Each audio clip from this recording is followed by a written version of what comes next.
डोंबिवली कोपरगांव की समर्थ कॉम्प्लेक्स के निवासियों में कोर्ट के आदेश के बाद गुस्सा फूट पड़ा।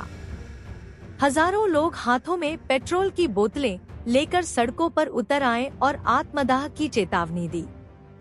नागरिकों का कहना है कि सरकार ने वादा किया था कि किसी को बेघर नहीं किया जाएगा, फिर कार्रवाई क्यों हो रही है।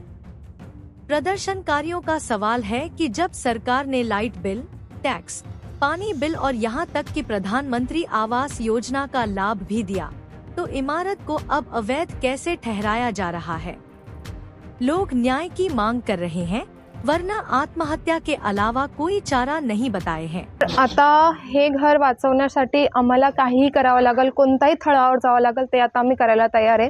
ही पेट्रोलची बाटली यासाठी आहे की मी आता इथेच उभं राहून जर माझं घर तोडणार तुम्ही तर मी जीव देणार। माझ्याकडे दुसरा काहीच ऑप्शन राहणार नाहीये। मी हे घर सोडू शकत नाही। माझा सगळा खर्च, माझा जेवढी कमाई आतापर्यंत मी कमवली ती सगळी या घरामध्ये लावलेली आहे। आता सगळं काय आहे, सीएम सरांनी आम्हाला आश्वासन दिलं होतं की 65 बिल्डिंग्समध्ये ह्या तुम्हाला काहीच होणार नाही, तुम्ही टेन्शन घेऊ नका।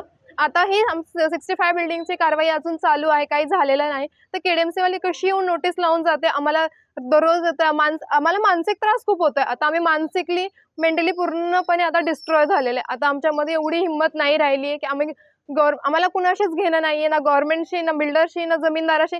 तुमचा काही जो जमीनदार आणि बिल्डर तुमचा काही तुमचा फॅमिली मॅटर आहे तो तुम्ही तिथे सॉल्व्ह करा प्लीज। आम्हा गोरगरिबांना याचा त्रास देऊ नका।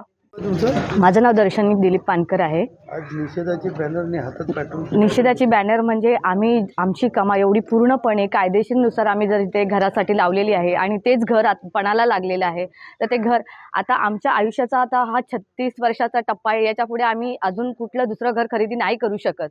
हेच घर आमच्यासाठी आम्हाला वाचवायचं आहे आणि आम्हाला न्याय मिळाला पाहिजे, एवढीच आमची प्रतिक्रिया आहे ह्याच्यावर। अगर याच्यामध्ये आम्हाला न्याय नाही मिळाला तर आम्ही हे ऑप्शनमध्ये आमच्याकडे दुसरा काहीही पर्याय नाही की आम्ही हेच ओतून आम्ही इथे जीवपणाला लावणार आहोत।